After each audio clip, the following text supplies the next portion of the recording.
Hello students.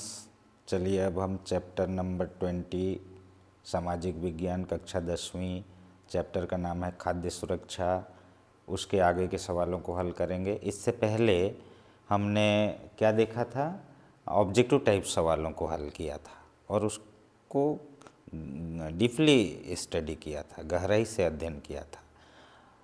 आगे सवाल है फिल इन द ब्लैंक्स, रिक्त स्थानों की पूर्ति।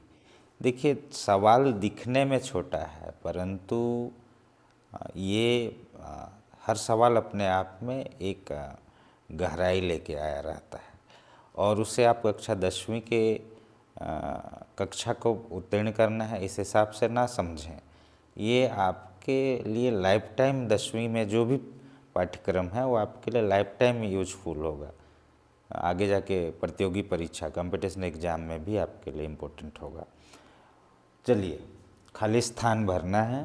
पहला सवाल है, शहरी एवं ग्रामीण क्षेत्रों में निवासरत लोगों को क्रमशः ब्लैंक एवं ब्लैंक कैलोरी ऊर्जा की आवश्यकता होती है। तो इसका सही जवाब है, देखिए पहले तो आप ये जान लीजिए कि शहर में रहने वाले लोगों को कितनी कैलोरी पर डे एनर्जी चाहिए और गांव में रहने वालों को कितनी कैलोरी पर डे एनर्जी चाहिए। तो चूँकि शहर में रहने वाले लोग हल्का काम करते हैं और गांव में रहने वाले लोग भारी काम करते हैं, खेतों में काम करते हैं, वजन उठाते हैं, तो गांव में रहने वाले लोगों को ज़्यादा एनर्जी की ज़रूरत है और इसका सही जवाब होगा शहर में रहने वाले लोगों को 2100 एवं गांव में रहने वाले लोगों को 2400 कैलोरी ऊर्जा की ज़रूरत प्रतिदिन पड़ती है। अगर ध्यान देंगे इस बात को भी, अगर उन्हें पर डे इतनी ऊर्जा न मिले, एनर्जी न मिले, तो उनका जो स्वास्थ्य है वह घटने लगता है, वो विभिन्न प्रकार की बीमारियों से ग्रसित होते हैं। दूसरा सवाल है, मोटा अनाज मुख्यतः शुष्क, खाली स्थान में क्या भराएगा, शुष्क, समझाऊंगा मैं इसको, भागों में रहने वाले लोगों का प्रमुख आहार है। देखिए मोटा अनाज का मतलब क्या, भारत में कुछ क्षेत्र ऐसे हैं जैसे राजस्थान, गुजरात वगैरह, जहाँ बारिश, खासकर राजस्थान, बारिश बहुत कम होती है, तो वहाँ पर धान या गेहूँ उत्पादित नहीं होता है क्योंकि इन फसलों को पर्याप्त मात्रा में पानी चाहिए। तो शुष्क भाग में जो लोग रहते हैं, शुष्क भाग मतलब सूखा क्षेत्र जहाँ बारिश साल भर में बहुत कम होती है, वहाँ के लोग धान या गेहूँ इस तरह के अनाज का उत्पादन नहीं कर सकते चाह कर भी, तो वहाँ पर वो मोटा अनाज का उत्पादन करते हैं और मोटा अनाज जो है उसमें पानी की आवश्यकता कम होती है। तो इसका सही माने जवाब होगा शुष्क भाग, सूखा क्षेत्र जहाँ कम बारिश होती है उस क्षेत्र में मोटा अनाज का उत्पादन किया जाता है। तीसरा सवाल है, ICDS कार्यक्रम में खालिस्तान से खालिस्तान तक की आयु के बच्चों के पोषण स्तर की नियमित जांच होती है। ICDS, चलिए इसका फुल फॉर्म को समझते हैं। ICDS का, I से इंटीग्रेटेड, C से चाइल्ड, D से डेवलपमेंट, S से services. Integrated child development services, एकीकृत बाल विकास सेवा, ठीक है। ये भारत सरकार का एक प्रोग्राम है, एक योजना है जो देश के सभी राज्यों में लागू है, खास करके बच्चों के लिए। इसका हर जगह महिला बाल विकास विभाग देखे होंगे आपने, ये ICDS का ही प्रोग्राम के तहत संचालित है। तो उसमें होता क्या है, 6 माह तक का जो बच्चा है से लेकर के 6 माह से लेकर के 6 साल तक के बच्चों का जो पोषण है उसकी रेगुलर जांच होती है, नियमित जांच होती है। अगर कोई बच्चा कुपोषित है तो उसके लिए उपाय किए जाते हैं। कोई बच्चा किसी बीमारी से ग्रस्त है तो उसके उपाय किए जाते हैं। तो ICDS यानी कि इंटीग्रेटेड चाइल्ड डेवलपमेंट सर्विसेज, एकीकृत बाल विकास सेवा के द्वारा 6 माह से 6 वर्ष तक की आयु के बच्चों की पोषण स्तर की, माने उनके खान पान की रेगुलर नियमित जांच होती है। तो ICDS, इसको भी याद रखना बच्चों, इसको ना पूछ करके सवाल ये पूछ दे कि ICDS क्या है, एकीकृत बाल विकास सेवा। PDS के अंतर्गत पात्र परिवार को प्रत्येक महीने खालिस्तान मूल्य पर खाद्यान्न उपलब्ध कराया जाता है। तो चलो फिर इसमें भी आ गया, देखो PDS देखो, इसका भी फुल फॉर्म आपको समझ लेना है, आगे काम आएगा बच्चों ये।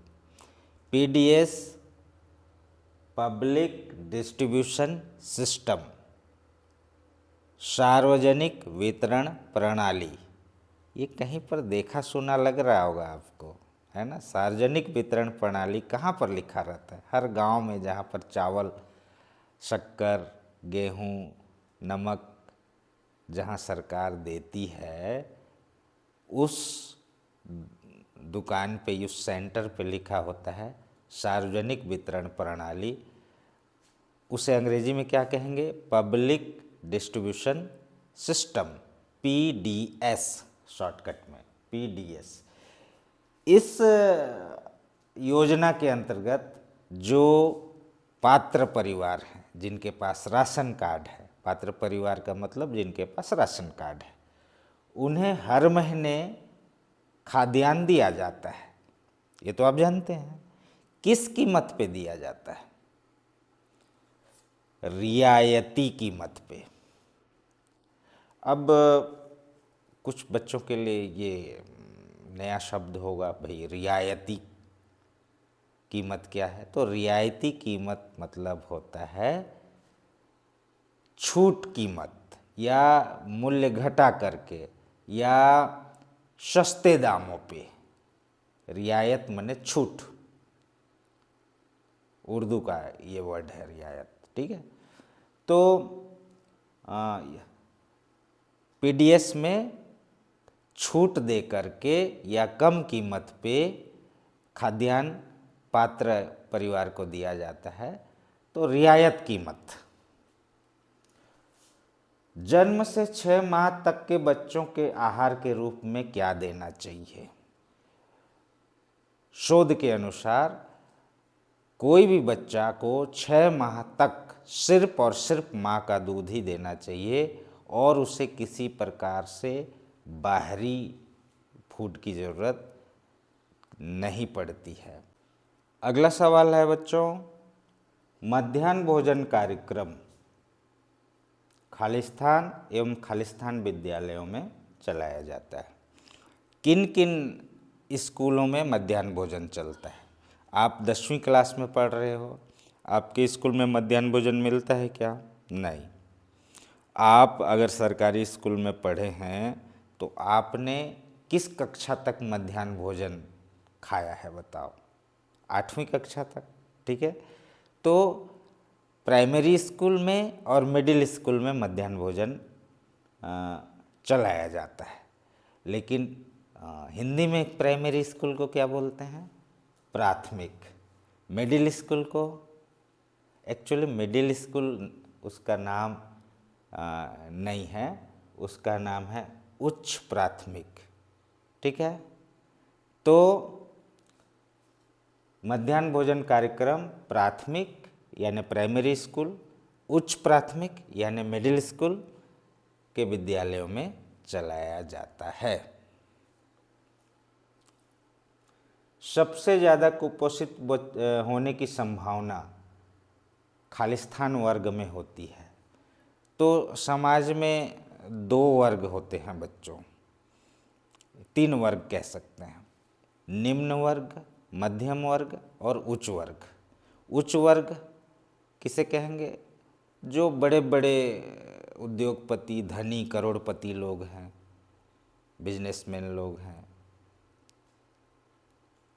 बड़ी बड़ी नौकरियों में हैं, बड़े पदों में हैं, उच्च वर्ग। मध्यम वर्ग उन्हें कहेंगे जो मिडिल क्लास फैमिली है, जिनके पास घर है, ज़मीन बाड़ी है, खेती बाड़ी करते हैं या सामान्य सी नौकरी करते हैं, सिंपल सा बिजनेस करते हैं, खान पान की सारी सुविधाएं उनके पास है, वो मिडिल क्लास फैमिली हो गई। निम्न वर्ग उसे कहेंगे जो रोज़ कमाता है, रोज़ मजदूरी करता है या दिहाड़ी करता है, माने जिसके पास सारी सुविधाएं, फैसिलिटीज़ ना हो, गरीब वर्ग को हम निम्न वर्ग कहेंगे। तो कुपोषण कहाँ पाया जाएगा? हायर क्लास में, उच्च वर्ग में तो नहीं होगा, ना मिडिल क्लास में नहीं होगा। कुपोषण होने के चांसेस, संभावना लोअर क्लास यानी निम्न वर्ग में होती है। तो बच्चों ये खालिस्तान जो है, फिल इन द ब्लैंक्स है, ये आप इस तरह से समझो कि आगे जब आप किसी नौकरी में जब ये सवाल आए तब आपको याद करना ना पड़े, अभी याद कर लिए रहो, उस समय आपका काम हल्का हो जाएगा। पीडीएस क्या है, या खाद्य सुरक्षा अधिनियम छत्तीसगढ़ में कब लागू हुआ, खाद्य सुरक्षा अधिनियम भारत में कब पारित हुआ, महिला एवं बाल विकास सेवा में क्या होता है, इसका अंग्रेजी में नाम क्या है, फुल फॉर्म क्या है, ये सारी चीज़ें अभी कर लो तो आगे जा कर के आपको बहुत ज़्यादा लोड कम होगा। ठीक है, तो नेक्स्ट क्लासेस में हम देखेंगे क्वेश्चन आंसर, ये आप आज कर लो। ओके।